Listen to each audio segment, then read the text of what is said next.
पूर्व सांसद और बाहुबली अतीक अहमद के परिवार से जुड़ी एक बेहद महत्वपूर्ण खबर है। दरअसल जेल में बंद अतीक अहमद के दो बेटों मोहम्मद उमर और अली अहमद को इलाहाबाद हाई कोर्ट से पैरोल मिली है। दोनों भाइयों ने अपने छोटे भाई अबान अहमद के जनाजे में शामिल होने और उसे अंतिम विदाई देने के लिए कोर्ट से पैरोल की मांग की थी। इलाहाबाद हाई कोर्ट ने उनकी इस पैरोल अर्जी को मंजूर कर लिया। हालांकि कोर्ट ने पैरोल देते हुए एक बेहद अहम और सख्त शर्त भी लगाई है। हाई कोर्ट ने साफ कहा है कि पैरोल की अवधि के दौरान मोहम्मद उमर और अली अहमद मीडिया से किसी भी तरह की बातचीत नहीं करेंगे। यानी दोनों भाई अपने छोटे भाई के जनाजे में शामिल तो हो सकते हैं, लेकिन इस दौरान मीडिया से बातचीत पर पूरी तरह रोक रहेगी। कोर्ट ने यह पाबंदी सुरक्षा और कानून व्यवस्था को ध्यान में रखते हुए लगाई है। अब सवाल यह है कि आखिर इन दोनों भाइयों की पैरोल अर्जी किसने दाखिल की थी। जानकारी के मुताबिक जेल में बंद उमर अहमद और अली अहमद की तरफ से ये पैरोल अर्जी उनकी बुआ यानी कि अतीक अहमद की बहन परवीन कुरैशी ने दाखिल की थी। यहाँ आपको एक और महत्वपूर्ण जानकारी बता दें, शाइस्ता परवीन के फरार होने के बाद अतीक अहमद के नाबालिग बेटों एहजम और अबान की लीगल कस्टडी परवीन कुरैशी के ने ही ली थी।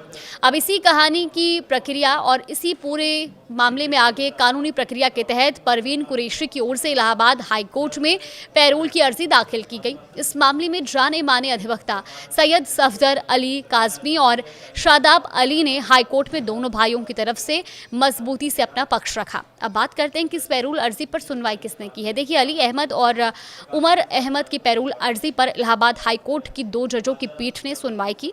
जस्टिस अजय भनोट और जस्टिस दिवेश चंद्र सामंत की डिवीजन बेंच ने पूरे मामले को सुना है। दोनों पक्षों को सुनने के बाद और मामले की गंभीरता के साथ साथ इसके मानवीय पहलू को ध्यान में रखते हुए हाई कोर्ट की बेंच ने पैरोल अर्जी को मंजूरी दे दी।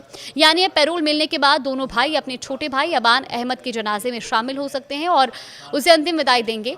लेकिन इस पूरी प्रक्रिया में सुरक्षा व्यवस्था बेहद कड़ी रहने वाली है। पैरोल मिलने के बाद अब पुलिस और जेल प्रशासन दोनों भाइयों को प्रयागराज लाने की तैयारी में जुटा हुआ है। आपको बता दें कि अतीक अहमद का बड़ा बेटा मोहम्मद उमर इस समय लखनऊ की जेल में बंद है, जबकि दूसरा बेटा अली अहमद झांसी जेल में अपनी सजा काट रहा है। अब दोनों भाइयों को कड़ी पुलिस सुरक्षा के बीच प्रयागराज के कसारी मसारी लाया जाएगा। वहीं कागजी और कानूनी कार्रवाई पूरी होने के बाद अबान अहमद का अंतिम संस्कार अब शनिवार को होने की संभावना है। ऐसे में अब प्रयागराज में होने वाले जनाजे को लेकर सुरक्षा व्यवस्था भी एक बड़ा मुद्दा है। जानकारी के मुताबिक जनाजे के दौरान प्रयागराज में चप्पे चप्पे पर भारी पुलिस बल और खुफिया एजेंसियों की तैनाती रहेगी। तो कुल मिलाकर अतीक अहमद के दोनों बेटों को हाई कोर्ट से पैरोल तो मिल गई है, लेकिन ये पैरोल सख्त शर्तों और कड़ी सुरक्षा व्यवस्था के बीच होगी।